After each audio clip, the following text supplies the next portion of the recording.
teman-teman kami di sini dari kelompok 7 akan menjelaskan beberapa tentang UMKM. Tentunya kami di sini tidak membuatnya sendiri. Saya di sini dengan keluarga saya yang saya sendiri, Raka Kansa Alvis, dan sebelah kanan saya ada Al Adibut PMZ, lalu dan saya Daniel Hardiansyah. dan saya Ferdiansyah. Yang pertama yaitu UMKM. UMKM ini merupakan salah satu usaha yang sangat berkontribusi besar dalam Indonesia. UMKM ini merupakan singkatan dari usaha mikro, kecil, dan menengah. Pada dasarnya UMKM adalah usaha atau bisnis yang dilakukan secara individu ataupun per kelompok. Keberadaan UMKM di Indonesia sangat mempengaruhi ekonomian Indonesia karena berkontribusi sangat besar pada pertumbuhan ekonomi. Adapun pengertian dari UMKM yaitu usaha produktif yang dimiliki perorangan maupun badan usaha yang telah memenuhi kriteria sebagai usaha mikro. Selanjutnya, secara lebih jelas pengertian UMKM diatur dalam Undang-Undang Republik Indonesia Nomor 20 Tahun 2008 tentang UMKM. Dalam undang-undang tersebut disebutkan bahwa UMKM adalah sesuai dengan jenis usahanya, yakni usaha mikro, usaha kecil, dan usaha menengah. Seperti yang kita ketahui bahwa bisnis UMKM menjadi salah satu sektor yang paling merasakan dampak wabah virus corona atau COVID-19. Berdasarkan info dari Kementerian Koperasi dan UKM atau Kemenkop UKM atau Kompas 27 Maret 2020, setidaknya terdapat 949 laporan dari pelaku koperasi serta usaha mikro, kecil, dan menengah atau UMKM yang terkena dampak virus corona atau COVID-19. Krisis ekonomi akibat pandemi COVID-19 telah berdampak terhadap kelangsungan usaha mikro kecil dan menengah UMKM.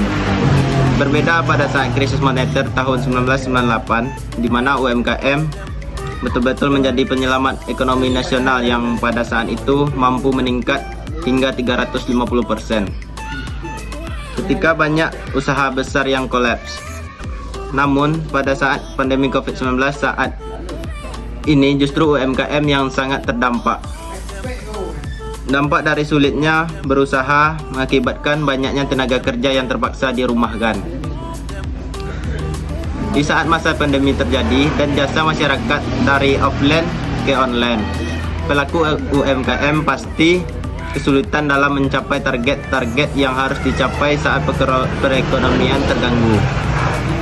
Perubahan pola tersebut diikuti pelaku usaha mikro, kecil, dan menengah UMKM agar dapat survive serta bisa berkembang sehingga mampu menghadapi kondisi new normal. Selanjutnya, digitalisasi menjadi sebuah kebutuhan penting terbukti di masa pembatasan sosial berskala besar PSBB, memberikan kenaikan pada pemanfaatan e-learning, e-commerce, literasi digital, permintaan delivery, dan kebutuhan alat kesehatan atau kebersihan. Namun, kita tidak dapat memungkiri adanya permasalahan digitalisasi UMKM di beberapa daerah terpencil. Keterbatasan akses internet masih menjadi kendala. Pemahaman dari pelaku UMKM terhadap teknologi, pemasaran online terbatas, proses produksi, dan akses pasar daring yang masih dinilai belum cukup maksimal.